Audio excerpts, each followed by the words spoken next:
दोस्तों आज की वीडियो में मैं आपको जानकारी दूंगी कि अप्रैल में वरूथनी एकादशी कब है। वीडियो थोड़ा सा लेट है लेकिन आप इस बात की फ़िक्र ना करें, वीडियो ज़रूर मैं एकादशी से पहले ही अपलोड करने की सोचूंगी। तो दोस्तों शुरू करते हैं आज की वीडियो। राधे राधे दोस्तों, कैसे हैं आप सब? आई होप कि आप सब अच्छे होंगे। दोस्तों वीडियो शुरू करने से पहले मैं आप सभी से रिक्वेस्ट करूंगी कि मेरी वीडियो को लाइक करें, ज़्यादा से ज़्यादा शेयर करें और अगर आप मेरे चैनल पर न्यू हैं तो मेरे चैनल को ज़रूर से ज़रूर सब्सक्राइब करें। दोस्तों आज की वीडियो में हम बात करेंगे वरूथनी एकादशी के बारे में। तो सबसे पहले एक कन्फ्यूज़न चल रही है कि वरूथनी एकादशी 2023 अप्रैल में 15 अप्रैल की है या 16 अप्रैल की। तो मैं आपकी सबसे पहले ये कन्फ्यूज़न दूर कर देती हूँ कि वरूथनी एकादशी 2023 शुभ मुहूर्त एकादशी तिथि 15 अप्रैल को शाम 8:45 से प्रारंभ होगी, जो कि 16 अप्रैल को शाम 6:14 पर समाप्त होगी। तो इसलिए जैसे सूर्योदय की एकादशी का व्रत रखना शुभ माना जाता है, तो इसलिए 16 अप्रैल की अब की बार वरूथनी एकादशी का व्रत होगा। तो आप 16 अप्रैल को ही एकादशी व्रत रखेंगे। इसके साथ ही मैं आपको वरूथनी एकादशी व्रत के पारण का समय बताती हूँ। तो वो पारण का समय है 17 अप्रैल सुबह 5:54 से सुबह 8:29 तक वरूथनी एकादशी व्रत का पारण का समय है। तो पारण आपको कैसे करना है, जैसे कि मैंने पहले भी वीडियो में बताया है, इलायची दाना और तुलसी पत्ता आपको मुख में डालकर जल के साथ उसको ग्रहण करना है। कभी भी तुलसी पत्ता को चबाना नहीं होता, तो इसलिए आप उसको निगल लें पानी के साथ या जल के साथ। तो दोस्तों पारण का समय मैंने आपको बता दिया है। अप्रैल को दोस्तों हिंदी महीने में बैसाख माह के नाम से जाना जाता है और कृष्ण पक्ष की एकादशी को वरूथनी एकादशी के नाम से जाना जाता है। इस दिन व्रत रखा जाता है और विधि विधान से भगवान विष्णु की पूजा की जाती है। अगर आपके घर में लड्डू गोपाल जी हों तो आप उनको भी पंचामृत से जरूर एकादशी के दिन स्नान कराएं और पीले रंग के वस्त्र लड्डू गोपाल जी को जरूर पहनाएं। हिंदू धर्म में मान्यता है कि जो व्यक्ति वरूथनी एकादशी का व्रत रखता है और विधि विधान से पूजा करता है, उसे वैकुंठ लोक की प्राप्ति होती है। वरूथनी एकादशी को कल्याणकारी एकादशी के नाम से भी जाना जाता है। मान्यता है कि एकादशी का व्रत नियम पूर्वक करने से सभी पापों का नाश होता है, मोक्ष की प्राप्ति होती है, भय दूर होता है और जीवन में सुखों का आगमन होता है।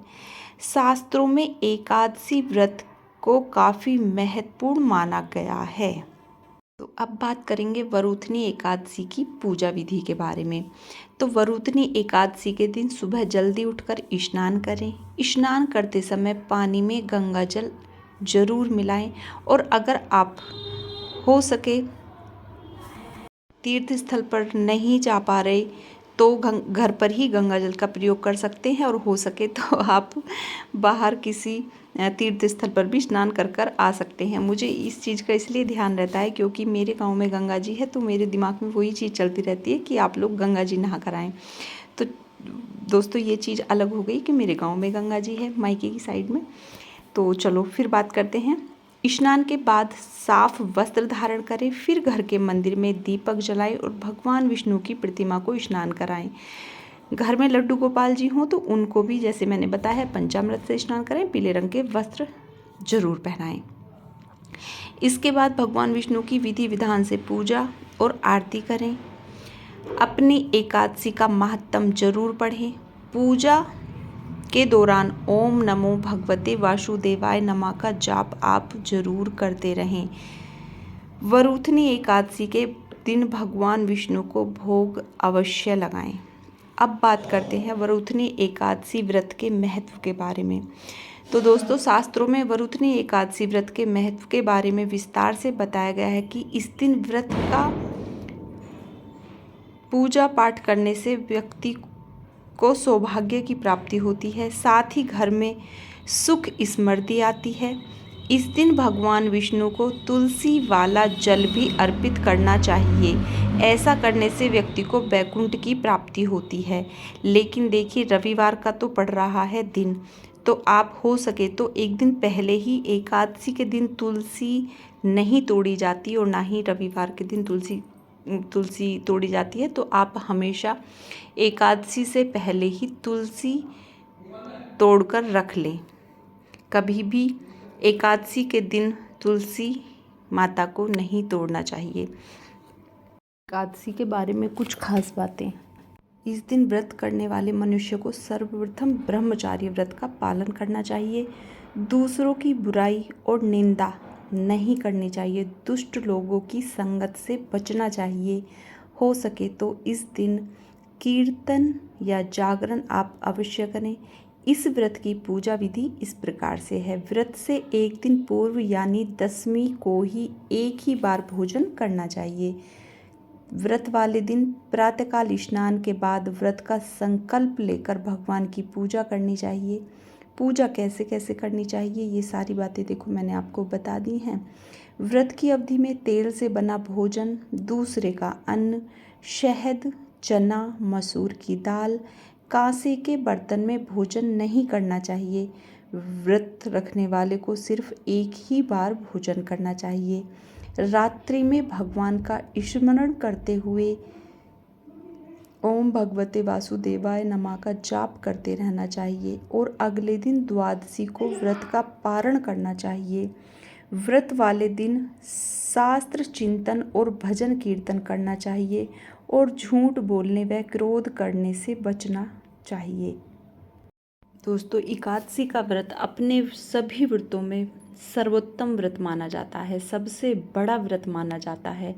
कहा जाता है सभी व्रत एक तरफ और एकादशी व्रत एक तरफ। तो दोस्तों, एकादशी व्रत कोई भी रख सकता है, बच्चा, जवान, बूढ़ा, स्त्री, बहन, बेटी, हर कोई इस व्रत को रख सकता है।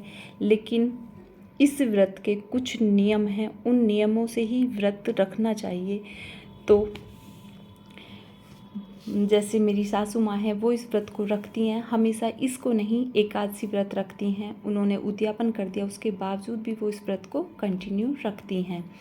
तो जो लोग इस व्रत को रखते हैं बहुत अच्छी बात है, लेकिन जो लोग इस व्रत को नहीं रखते हैं वो सुबह में पूजा ज़रूर करें।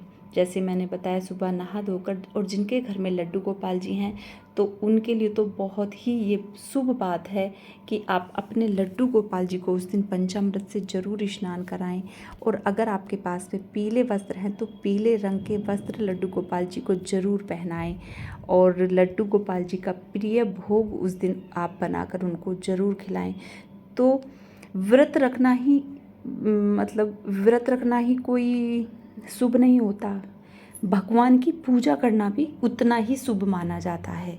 अगर आप शारीरिक तौर से ठीक हैं तो आप व्रत रख सकते हैं। अगर आपका शरीर वीक है, आपकी शरीर में इतनी शक्ति नहीं है कि आप व्रत रख पा रहे हैं, तो आप पूजा करके भी भोजन ग्रहण कर सकते हैं। लेकिन मैंने जैसे पहले कहा है, पूजा करने के कुछ नियम हैं, नियम से पूजा की जाती है, धर्म से पूजा की जाती है। और जैसे व्रत रखते हैं और उसके बाद में इधर उधर की बातें करते रहते हैं, आप समझ रहे हैं, इधर उधर की बातें मतलब एक दूसरे की इधर से इधर बातें लगानी, तो ये चीज़ व्रत को खंडित करती हैं। अगर आप मन से व्रत रख रहे हैं तो मन को सबसे पहले साफ करना होता है। मन में उस दिन भगवान का ही ध्यान रखें। जाप मंत्र मन में चलते रहना चाहिए। बैठकर माला जपना ही पूजा नहीं होता, चलते फिरते भी आप पूजा कर सकते हैं। अगर आपके घट में भगवान हैं तो समझो पूरी दुनिया में भगवान आपको नज़र आएंगे। लेकिन अगर आपके मन में उल्टी सीधी बात चल रही है और आप यूँ मैं व्रत हूँ, तो देखिए वो व्रत नहीं माने जाते। मेरा मानना ये है दोस्तों ये थी आज की जानकारी, वरुथनी एकादशी के बारे में जानकारी। अगर आपको अच्छी लगी हो तो मुझे कमेंट्स में ज़रूर बताएं और मिलते हैं दोस्तों ऐसी ही किसी और वीडियो के साथ। तब तक के लिए राधे राधे, जय श्री कृष्णा, बाय बाय दोस्तों, बाय बाय।